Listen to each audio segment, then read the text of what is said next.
Guys, narito ang ating kaibigan. May prediction ang ating kaibigan ngayon. Tungkol po ito sa budget at tungkol po ito sa mangyayari dito sa Pilipinas. Ito na.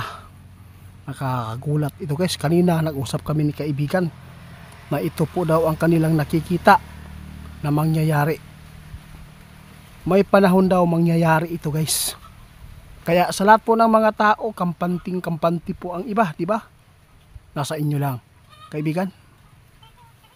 Maraming salamat po, at least nalaman ko ang nakita ninyo ngayon sa Pilipinas na ito po ang maganap. Ito ang prediction ng ating kaibigan ngayon na mangyayari. Bakit po kaibigan, ito po nakita nyo? Ito daw yung lumabas doon sa kanilang kaharian guys. Alam po nyo guys, itong prediction na to guys, alam ko hindi ito magugustuhan ng lahat. Kasi yung asawa ko nasa government eh. Oo. Pero ito po ang sinabi ng ating kaibigan na mangyayari talaga ito kaibigan. Dahil sa mga taong magnanakaw dito sa kaban ng bayan dito sa ating bansa kay posibleng nakakaawa ang masa sa gupa ng mga taong bayan.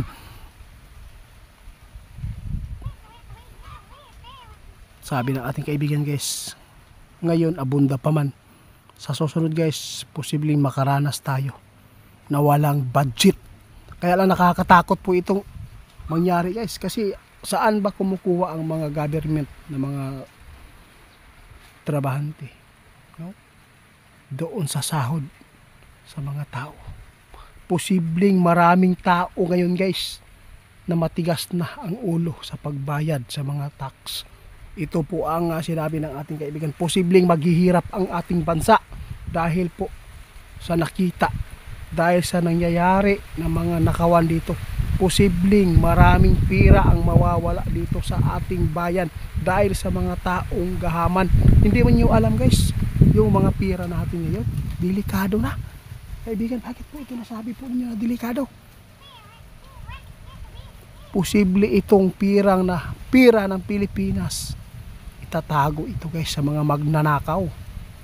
Ito, nakakalungkot po isipin guys. Saan kaya mamamasura ang mga tao na umaasa, nagtatrabaho sa government ngayon? Patay na. Ito po yung nakakalungkot ngayon na prediction ni kaibigan. Kailan kaya ito mangyayari kaibigan? Abangan po niyo guys, medyo matagal-tagal pa naman ito, no? Hindi na lang po daw sasabihin ng ating kaibigan kung kailan ito mangyari. Basta sa administrasyon na ito guys, hindi natin po sinuway kung ano man po ang kanyang pamumuno. Pero abangan po ninyo ang sinabi ng ating kaibigan, kaya wag daw kayo magkampante. Baka akala ninyo na walang bahid o ano man yan.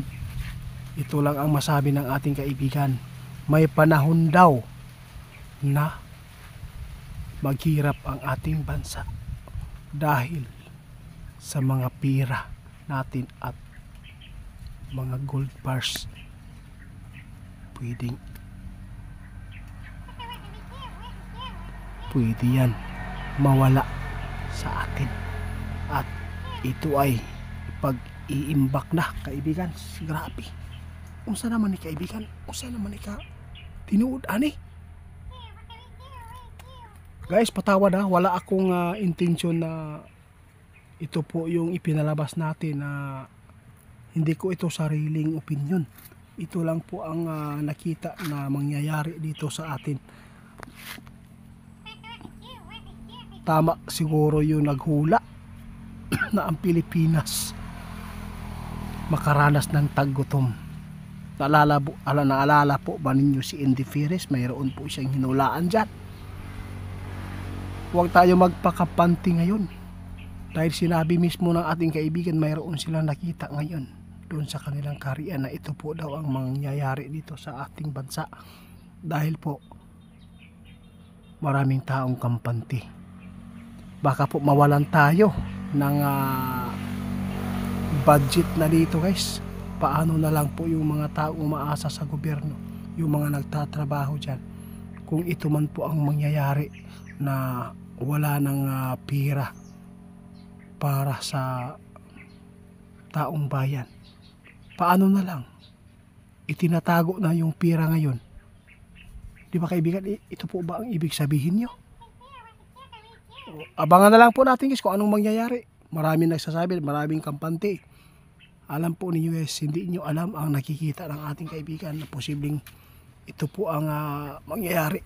Lalo na mayroon pong mga nagpaabot nito na magkatotoo daw ang taggutom guys.